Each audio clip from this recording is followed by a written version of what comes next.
Welcome to Actualol, I'm Jon Purkis, and I want to share with you the best board games I've played this month.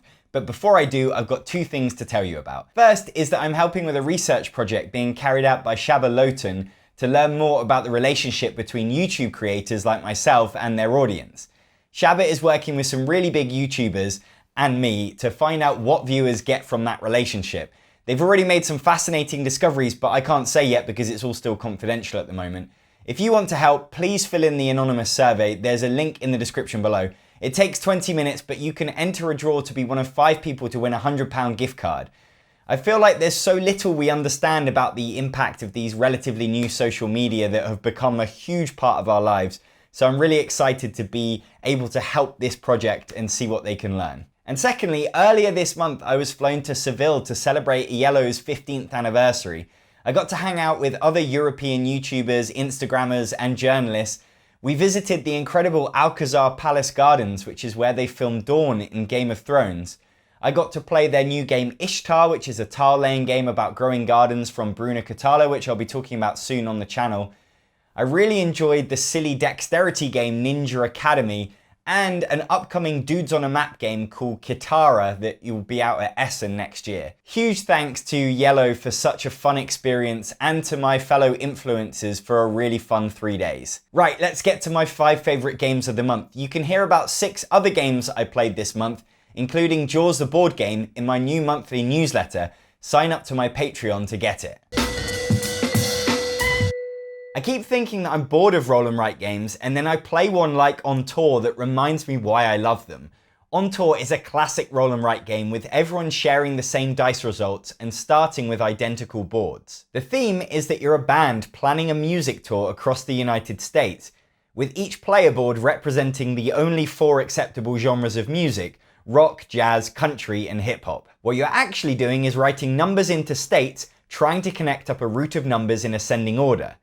It seems we've got a disorganized booking agent who will only offer us certain states on certain dates, and we're trying to plan it so we can use the least amount of petrol to get between them. Every round you roll the 2 10-sided dice and flip over 3 location cards.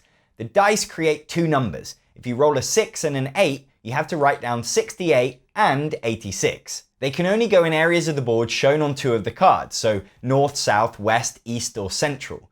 It's nice, you've got some flexibility about where to put them, but you'll be wanting to put your 68 near other 60s and 70s so that you can link them up later on. One lovely touch of On Tour is that you can track your strategy ahead of time by drawing lines on the board. Tour routes become meandering monsters, and if you don't earmark which spots you need to fix your old mistakes, future you will come in with their new mistakes and ruin everything. The cleverest part of On Tour is the way it lures you into trying to get more points and then punishes you for your greediness. On each card is a specific state in that region. You don't have to write this turn's number in that state. No, you don't have to do anything you don't want to do, mate. But if you do, we'll give you an extra point. And that's how they get you. It's only a little bit out of the way, you tell yourself. It'll only mess up your grand strategy a bit. And so you do it because you're a sucker. And then by the end of the game, you hate yourself when you can't connect up your route. The puzzle of trying to fit everything in is gripping. At the start, you look at the board with grand plans to make it all happen, like a wide-eyed dreamer turning up to game night with 10 games in their bag. And by the end, you're broken, having sacrificed entire sections of the board in a bid to keep one small part of your original dream alive. Like a dejected gamer pinning all their hopes on at least getting the filler they brought played at the end of the night. It has a perfect balance of early game promise and late game resignation. Every time you wipe clean that board, you honestly believe you can do it better next time. And every time you come unstuck. All of this means you really appreciate it when something good happens. If you roll doubles, you get a wild number that can count for anything. It's such a big relief that everyone around the table will be compelled to high-five, down their drink, and start kissing. On Tour has all the best qualities of roll and write games. Simultaneous play, a puzzle that pulls you in, big ups and downs, and it's so simple. The rules are nothing. It's up there with Quinto as one of the purest takes on the genre. I wish this had come out years ago because now it's getting lost in a sea of other roll and write games, but honestly, it's one of the best I've ever played. This one has actual love written all over it. Copenhagen is a Tetris-shaped tile-laying game from Queen Games. The idea is you're building the facades of houses in the colourful neighbourhood of Nijhaven. Each row you complete on your house gets you 1 point, and each column is worth 2 points. You're racing to get to 12 points to win the game. The trick is in lining up your tiles so you can complete rows and columns of windows. If you do that, you get double the points. But it's incredibly tricky because all of the tiles have pesky blank spaces that get in the way and poison your potential columns with their mediocrity. To get the tiles you want, you have to collect cards of the matching colour. It works in a very similar way to Ticket to Ride. You can either spend your turn picking up cards or playing them to build tiles, which means that the gameplay is really speedy. You have to pick up 2 cards that are at adjacent harbours, so that's another wrinkle to deal with. And to buy a piece, you'll need a number of cards equal to how many squares big it is. Collecting 5 cards of one colour can take a while, so you might be forced to rethink if they're not coming up for you. But the tiles are in limited quantity, so if someone gets there first, you might never get it. Those are the obstacles of the game, but whether you win will come down to your creative use of the tools you have. If you put a tile in that's touching a tile of the same colour, you get a 1 card discount. And you each start the game with a special tile that allows you to draw cards from anywhere, not just adjacent harbours. But once you've used it, it's flipped down. But when you place a tile that covers one of these shield icons, you can either buy a new special ability, place a single window, or reactivate all your used abilities. This is the secret heart of the game, as it makes your turns super efficient as you get abilities which allow you to pay 1 less card when buying a tile, or to pick up cards and play them in the same turn. The trick is to try and create an ongoing cycle of using your tiles to cover up more shields, to reactivate your tiles so that you can use them again. But as you might suspect, the shields aren't in the easiest places to reach, and as you have to place tiles from the bottom up, you've got to decide whether it's worth getting rows finished first, or climb straight for the shields to get your engine going. What you've got is an incredibly approachable gateway game, but with some hidden depth that means if you play against someone like Efka, he'll beat you. And if you also play against someone like Ross, you'll come second. Copenhagen doesn't feel like a typical Tetris game. It has Tetris pieces, but the core of the game isn't about trying to fit them together. In fact, that hardly feels like the game at all. It's about tactical efficiency. And while that will get some people hot under the collar, it doesn't scratch my itch as much as Spring Meadow or Patchwork. Because in Copenhagen, you don't even come close to feeling the satisfaction of finishing your board. I've also had a chance to play the mini expansions that Queen Games sell separately for Copenhagen, which they call Queenies. There are multicolored pieces that require you to collect a set of matching cards to buy them, and create more fun with those color adjacency discounts. There's mission tiles that give you extra points for finishing certain rows or columns, and there's new special abilities such as this incredible one that gives you a new window every time you use it. My favorite expansion are these plastic transparent windows which you can place on top of existing tiles to turn a blank space into a window, which is a game changer. All of the Queenies add some depth, and I can definitely imagine adding them in for all future games. Copenhagen is a really great newbie-friendly strategy game with a little more depth for heavier gamers than something like Ticket to Ride can offer. It has that comfortable, timeless feel that you wouldn't be surprised if it was a reprint of a game from the golden era of Catan and Carcassonne. It doesn't rock the boat, instead it reminds you why you loved the boat in the first place. Las Vegas Royale is a new version of one of my favorite games of all time. You're competing to win money from 6 casinos. You win money by having the most or second most dice on that casino at the end of the round. Simple. But dice are unbearably fickle and you have to play with what you get. On your turn, you roll all your dice. Then you pick one of the numbers you rolled and move all the dice of that number onto the casino of that number. So if you rolled 3 sixes, you could take them and put them on casino number 6. Hoping to win its 100-grand payout. Remember, you have to put them all down, so if you roll 5 sixes, you might think twice about wasting them all on one casino. Or maybe it's a great idea. Play it safe and guarantee yourself some money. Of course, dice are evil and you're not going to roll 5 sixes. You actually roll 4 threes, and it's not nearly as appealing to waste 4 dice just to get $50,000. So instead, you play down your 1 6, hoping you'll get some more to add to it next turn. Because every turn you re-roll all your dice, and each time you'll be hoping for a decent collection of numbers so you can stake a claim in a casino that no one else has got onto yet. It's a great decision to face, whether to go big early and scare off the other players from competing with you, or play it slow and assume that you'll roll something stronger next turn. Every time you wait, you will have to spend at least 1 die, and if you keep waiting, you might end the round with no big presents in any casino, and no money. But waiting for later is enticing because you'll get to see where everyone else is and go where they're not. Turns aren't equal. If the other players have spent their dice, you can carry on without them, with complete information about what's available. Complete information, but still a bunch of dice that might not roll the way you want. But sometimes they do, and Las Vegas is the ultimate dice game for giving you big moments. Last-ditch attempts to win big that pay off. Everyone's watching, everyone's invested, and everyone's entertained. It has really funny moments when things go wrong. Las Vegas is all about smart casual, and by that I mean ties are bad. If you tie for the number of dice on a casino, you're out of the running. You don't exist. If two players both have 3 dice on a casino, they cancel each other out.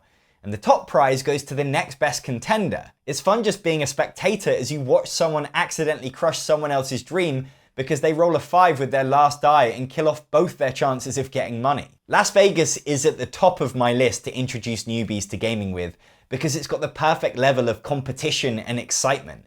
The highs and lows feel just like you're gambling. Las Vegas Royale adds a plastic dice tray that helps everyone share in the dice rolls. And it has these poker chips which are worth 10 grand each.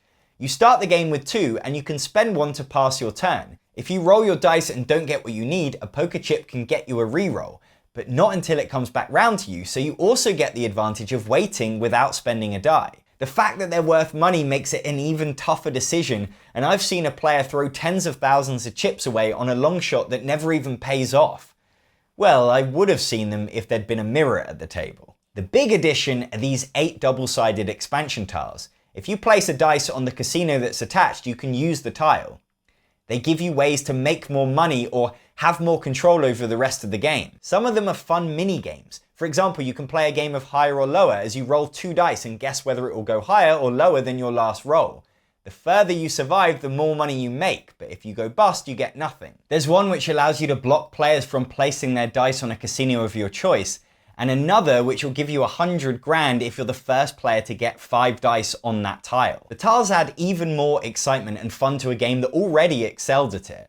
I was expecting not to like them, to think that they would overcomplicate a winning formula, but what they add is totally worth it. Las Vegas is a blast. It deserves Actualol 10 times over. It should be as synonymous as Codenames or Sushi Go. It's the kind of game I would buy for random people at Christmas, if I had the kind of money that would allow me to buy gifts for random people at Christmas. I'm sad that this new edition isn't as attractive as the game deserves to be, but look past the artwork and you have an absolute modern classic that I would recommend to anyone. Push is a card game that you could legitimately tell there's a conference call between the 80s and Uno waiting for them, and they both want their aesthetic back.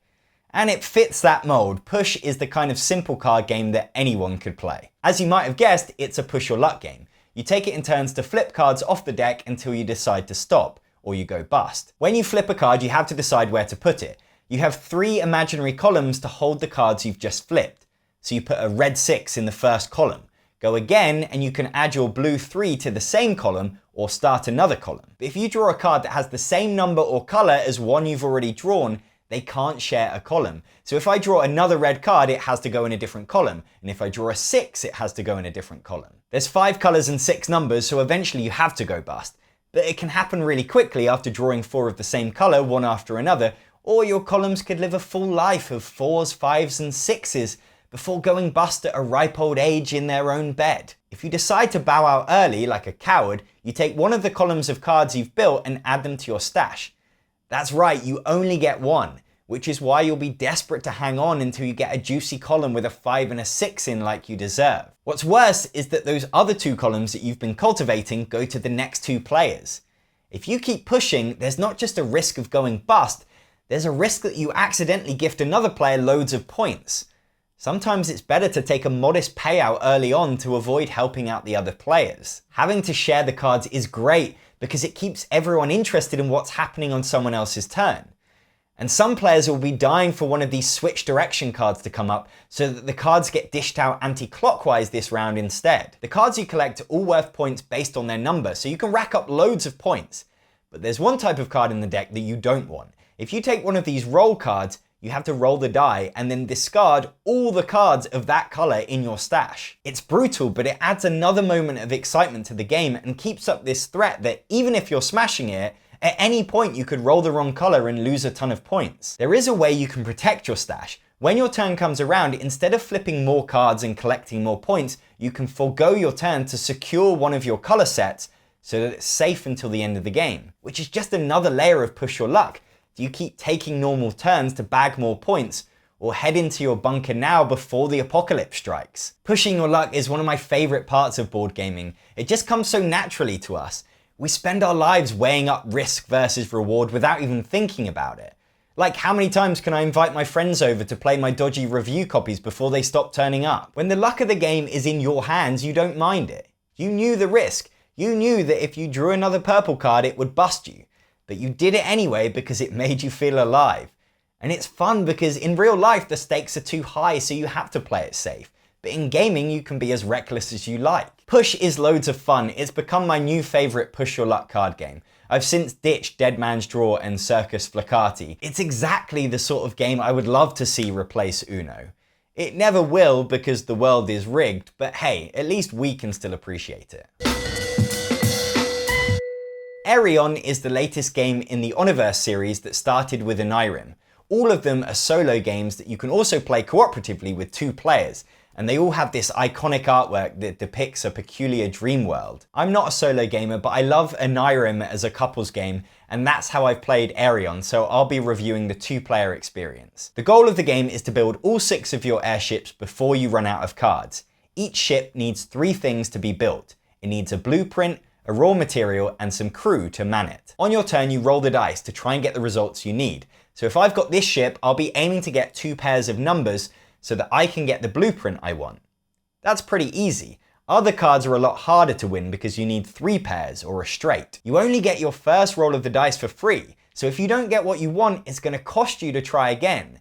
To get a reroll, you have to pick one of the 6 cards available and discard it. It's probably a card you'll need later, but if there's one thing Arion is about, it's about making big sacrifices. Every round, your job is to decide what's the lesser of 2 evils. Because you can't pass your turn. It either finishes because you won a card, or because you went bust and burnt the entire row of cards in the process. So if you have the dice for a card you don't want, it might be less wasteful to just take it and be thankful you didn't end up burning 6 cards, including the one you really wanted. The timing of when you need cards creates huge problems. A ship has to be built in order. You can't hire crew until you've got the blueprint and raw material you need first. And you can each only work on 1 ship at a time. So you might take a blueprint early on, lock yourself into that ship, with the crew card you need staring at you each round while you wait for the raw material you need to come up. And bear in mind, you can only build your ships. It's extra frustrating to roll exactly what you need to buy the 1 card that your teammate has been failing to get for the last 2 rounds. Arion does so much with so little. Choosing which card to burn for a reroll isn't just about what you need now, but you might be trying to work through a deck that you know has a card that you really need. Every decision is tough and impactful. I really enjoy it as a cooperative experience because there's enough options to get you talking about which way to go, and you have someone to get excited with when your last-ditch attempt at rolling 2 triples comes off. But there's nothing to stop a control freak from calling all the shots. In that case, you can leave them to what is bound to be a great solo game. If you like Anirim, then Arion is really worth your time. It gives you those same agonizing moments of feeling under the cosh, having to weigh up the odds and hope for luck to go your way. Those are my favorite board games of September 2019. I've put links to where you can buy them in the description below. If you want to learn about the other games I played this month and what I thought of them, support me on Patreon, just like Jennifer Selig does. Thank you, Jennifer. And if you want to follow this series, make sure to subscribe. I'm Jon Purkis. Thanks for watching.